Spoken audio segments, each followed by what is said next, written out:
So disappointing, disgusting, and alam mo yun, nandito na kami eh.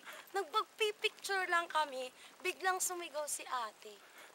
Picture lang, 20 pesos per head. Oh my gosh. Siya kayo maglakad ng malalim. Bababa pa kami ng stair. Ilang steps yun. Eh, ikaw naman, Kesha, ano masasabi mo? Tapang. Isa pa, yun naman masasabi mo? Yun lang, pagod na ako.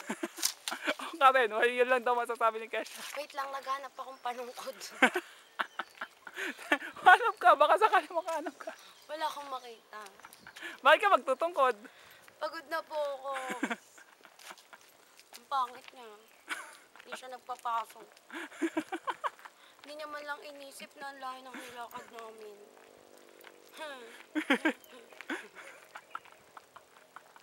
Alam niyo po, pag napanood niyo po yung video na yan, alam ko pong matatawa kayo. Pero, this is what we call adventure. Adventure. Isa pa? Adventure. Tama na kasi. Yung una. Natatawa ako eh. Yung una. Hanap niyo akong tungkod.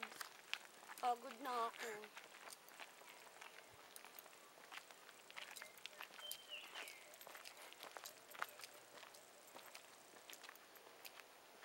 Sayang lang tuloy yung inimbento kong history ng Kalinawag TV. Hindi naman kami nakapasok. Wala talaga akong makitang tungkod. Kanina pa ako naghahanap. Karen, kung po. Ayaw. Yeah! Ayaw. Bilisan mo, minsan lang eh. Ayaw. Bilisan mo, sige na. May bayad. Grabe. Siyempre nga naniningil, picture lang. Eh mag-action pa, syempre may bayad. Akin ka, bis. Kung po. Ayan na po. Ang taong gubat. Tae lang ako. Saglit lang.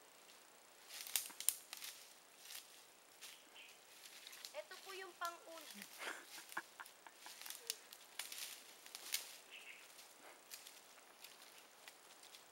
Isa pong karangalan. Ako ay nakarating sa Kalinawan eh.